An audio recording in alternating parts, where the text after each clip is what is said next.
अस्सलामुअलैकुम and welcome to AAR pharmacy lectures. हम लोग बायोफार्मास्यूटिक्स में एब्जॉर्प्शन चैप्टर डिस्कस कर रहे थे। उसमें नेक्स्ट टॉपिक है हमारे पास effect of foods on drug absorption. तो हम जो मुख्तलिफ फूड ले रहे होते हैं, प्रोटीन, कार्बोहाइड्रेट्स या फैटी एसिड्स, लिपिड, तो वो सब की सब जो है फूड के साथ इंटरेक्ट करती हैं, उन पे कुछ ना कुछ उनका इफ़ेक्ट हो रहा होता है। ठीक है।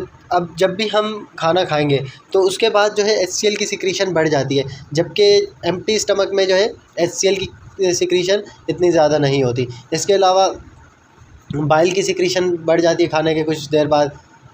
तो जैसे ही HCl की सिक्रीशन होगी उसकी वजह से HCl जो है वहाँ का pH चेंज कर देगा। ठीक है। तो एक फेड स्टेट में अगर हम देखें और दूसरा फास्टिंग स्टेट में बंदा है तो दोनों का जो pH होगा वो चेंज हो जाएगा।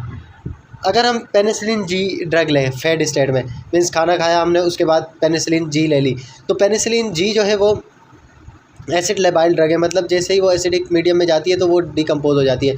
और खाना खाने के बाद हम ऑलरेडी डिस्कस करके आए कि HCl की सिक्रीशन बढ़ जाएगी। तो HCl जब ज़्यादा बन रहा होगा तो क्या होगा, पेनिसिलिन जी जो है वो डिकम्पोज हो जाएगी या डिस्ट्रॉय हो जाएगी। इसके अलावा अगर हम टेट्रासाइक्लिन्स दें फेड स्टेट में, तो फेड स्टेट के बाद देने के वजह से ये हो सकता है कि कैल्शियम प्रोडक्ट कोई हमने यूज़ की हो या इस तरह के जिनमें जो है आयनिक कंपाउंड्स मौजूद हो, इस तरह के खाने खाएं। उसके बाद अगर हम टेट्रासाइक्लिन दें तो फिर वो जो है कैल्शियम प्रोडक्ट्स वगैरह उसके साथ कॉम्प्लेक्स बना लेंगे। जब कॉम्प्लेक्स बन जाएगा तो टेट्रासाइक्लिन की एब्जॉर्प्शन कम हो जाएगी। इसके अलावा ग्राइसोफल्विन जो है वो लिपिड सॉल्युबल ड्रग है या फैट सॉल्युबल ड्रग है, मीन्स उसकी एब्जॉर्प्शन जो है फैट की वजह से इंक्रीज़ होती है। तो जब भी हम ग्राइसोफल्विन ऐसी फूड के साथ लें जो हाई फैट कंटेंट रखती हो, हाई फैट वाली मील के साथ लेंगे तो ग्राइसोफल्विन की एब्जॉर्प्शन इंक्रीज़ हो जाएगी बॉडी के अंदर। उसके अलावा सिनाराजीन अगर हम फैट स्टेट में लें तो सिनाराजीन जो है ना वो बेसिक ड्रग है। अब बेसिक ड्रग है, जब भी हम फेड स्टेट में लें, मतलब फेड स्टेट का क्या मतलब होगा कि वहाँ पे HCl की सिक्रीशन ज़्यादा होगी। अब बेसिक ड्रग जब एसिडिक मीडियम में आएगी तो वहाँ पे वो सॉल्युबलाइज ज़्यादा होगी तो साल्ट फार्म में कन्वर्ट होगी, और उसके बाद फिर वो जब सॉल्युबलाइज फार्म में इंटेस्टाइन तक जाएगी तो वहाँ से जो है बेसिक मीडियम में एब्जॉर्ब अच्छे से हो जाएगी। क्योंकि हमेशा ऐसा होता है कि एसिडिक ड्रग जो है वो बेसिक मीडियम में सॉल्युबलाइज अच्छी होती है, जबकि एब्जॉर्प्शन एसिडिक ड्रग की एसिडिक मीडियम में अच्छी होती है। और बेसिक ड्रग जो होती है वो बेसिक मीडियम में एब्जॉर्ब अच्छी होती है, जबकि बेसिक ड्रग एसिडिक मीडियम में सॉल्युबलाइज अच्छे से होती है। ठीक है। सॉल्युबिलिटी का मकसद क्या होता है कि ड्रग एक्टिव हो जाए स्पेसिफिक टेम्परेचर पे और स्पेसिफिक कंडीशन में हमारे पास ड्रग एक्टिव फॉर्म में रहे। डिसोल्यूशन जो है ना होल ड्रग के लिए होता है, मतलब जो कंप्लीट ड्रग डोजेज फॉर्म होती है एक्टिव और एक्सिपिएंट्स, वो जब ब्रेक डाउन होकर डिज़ोल्व हो जाते हैं उसको हम डिसोल्यूशन कहते हैं। अगर हम एंटेरिक कोटेड ड्रग लें, enteric coated drug fed state में अगर ली जाए तो एब्जॉर्प्शन कम हो जाएगी। क्यों? क्योंकि अब फेड स्टेट है, वो जो है उसको मूव करने में टाइम लग रहा होगा, हमारे पास वो ड्रग इंटेस्टाइन तक पहुंचने में टाइम लगेगा क्योंकि खाने के साथ वहाँ मौजूद है। तो अल्टीमेटली क्या होगा, एब्जॉर्प्शन डिले होगी तो उसका ऑनसेट टाइम भी डिले होगा। इसी की जगह अगर हम एंटेरिक कोटेड ग्रेन्यूल्स यूज़ करें जो सेलुलोज एसीटेट फ्थलेट कैप के साथ हम उनको कोटिंग प्रोवाइड करके वो दिए जाए, तो वो जो है ना स्मॉलर साइज़ होने की वजह से अपनी ट्रैवलिंग कंटिन्यू रखेंगे और ऑनसेट टाइम हमें अप्रोप्रिएट मिलेगा, क्योंकि ग्रेन्यूल्स की फॉर्म में तो मतलब उनका जो है इतनी ज़्यादा इफ़ेक्ट नहीं पड़ेगा फूड की वजह से उनकी ट्रैवलिंग पे। इसके अलावा सेकंड टॉपिक है हमारे पास effect of disease state on drug absorption. अब मुख्तलिफ डिजीज़ कंडीशन के अंदर जो है हमारे पास ड्रग की एब्जॉर्प्शन चेंज हो जाती है। फॉर एग्जांपल पार्किंसन डिजीज़ में अगर हम देखें तो GI मोटिलिटी डिक्रीज़ हो जाती है।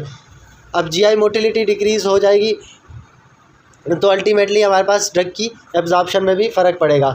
GI मोटिलिटी कैसे डिक्रीज़ होती है, सब्सटेंशिया नाइग्रा जो है अफेक्ट होता है पार्किंसन में, और ये रिस्पॉन्सिबल होता है स्पाइनल कॉर्ड को मैसेज भेजता है जिसकी वजह से GI मोटिलिटी कंट्रोल होती है। अब सब्सटेंशिया नाइग्रा ही जब अफेक्टेड हो जाएगा तो सिग्नल नहीं जाएंगे तो GI मोटिलिटी डिक्रीज़ हो जाएगी।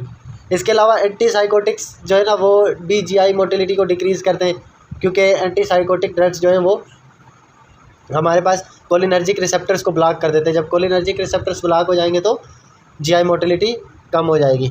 इसके अलावा ए मीन्स नॉट और क्लोरहाइड्रिया HCl से लिया गया, मतलब ऐसी कंडीशन जिसमें हमारे पास HCl बिल्कुल ना हो या उसकी कम कंसनट्रेशन, कम सिक्रीशंस हो रही हो, ठीक है, तो उसे हम कहते हैं एक्लोरहाइड्रिया। अब एक्लोरहाइड्रिया की वजह से जो है स्टमक का पीएच चेंज हो जाएगा। जब पीएच चेंज होगा तो अल्टीमेटली वहाँ पे एब्जॉर्प्शन भी चेंज हो जाएगी। अगर हम बेसिक ड्रग दें एक्लोरहाइड्रिया की कंडीशन में तो HCl मौजूद नहीं होगा स्टमक में या कम होगा, तो ड्रग की सॉल्युबिलिटी कम हो जाएगी और कभी कभार ऐसा भी होता है कि वो ड्रग जो है प्रेसिपिटेट की फॉर्म में आ जाए। एक्लोरहाइड्रिया में अगर हम एसिडिक ड्रग दें तो आयनाइजेशन उसकी भी जो है चेंज हो जाएगी due to change in the pH, क्योंकि अब वहाँ पे एसिडिक इन्वायरमेंट तो नहीं है। हमारे पास एक्लोरहाइड्रिया की वजह से माइट भी हो सकता है पीएच जो है 3-4 से क्रॉस कर गया हो, तो फिर जो है एसिडिक ड्रग की हमारे पास आयनाइजेशन चेंज हो जाएगी। एक्लोरहाइड्रिया जो है वो PPIs की वजह से हो रही होती है। जब भी हम PPIs देते हैं, प्रोटॉन पंप इनहिबिटर्स, तो वो HCl की सिक्रीशन को कम कर देते हैं, या जो है H. पाइलोरी की वजह से भी एक्लोरहाइड्रिया हो रही होती है। कंजेस्टिव हार्ट फेलियर में क्या होता है कि ब्लड सप्लाई GI की तरफ कम हो जाती है। अब ब्लड सप्लाई कम हो जाएगी तो एब्जॉर्प्शन भी अफेक्टेड होगी। इसके अलावा कार्डिक फेलियर में जो है हमारे पास क्या होता है कि एब्जॉर्प्शन कम हो जाती है फ्यूरोसेमाइड की, तो इसीलिए हम जो है उसका कोई और रूट फॉलो करते हैं, क्योंकि अब कार्डिक फेलियर होगा तो ब्लड सप्लाई प्रॉपर नहीं होगी, जिसकी वजह से एब्जॉर्प्शन वगैरह अफेक्ट होगी।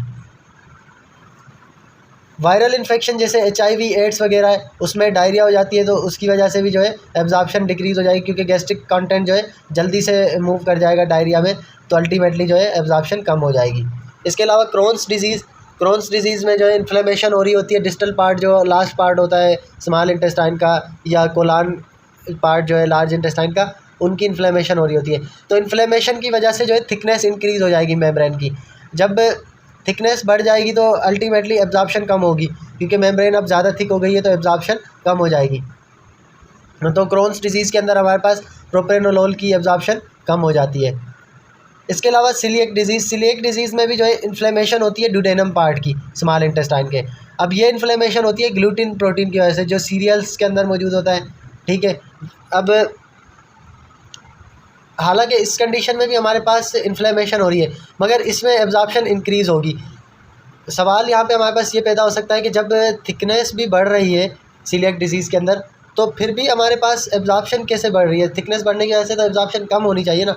मगर ग्लूटिन प्रोटीन क्या करते हैं, ग्लूटिन प्रोटीन जो है ना वो मेम्ब्रेन को इन्फ्लेम तो करा देते हैं, मगर मेम्ब्रेन की इन्फ्लेमेशन के साथ साथ सेल्स के दरमियान जो स्पेस होते हैं ना उनकी वाइंडिंग करा देते हैं। मीन्स वो स्पेस बढ़ जाते हैं सेल के दरमियान जो नॉर्मली स्पेस होते हैं। तो अब स्पेस बढ़ जाएगा तो जाहिर सी बात है कि एब्जॉर्प्शन ड्रग की इंक्रीज़ हो जाएगी।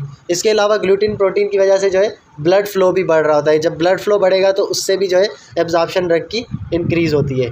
लिवर पेशेंट के अंदर जो है बाइल की सिक्रीशन कम हो जाती है, तो इसीलिए जो है इंटेस्टाइन का पीएच चेंज हो सकता है। बहुत शुक्रिया वीडियो लेक्चर को देखने का। नेक्स्ट इंशाल्लाह हम फर्दर एब्जॉर्प्शन चैप्टर को कंटिन्यू करेंगे।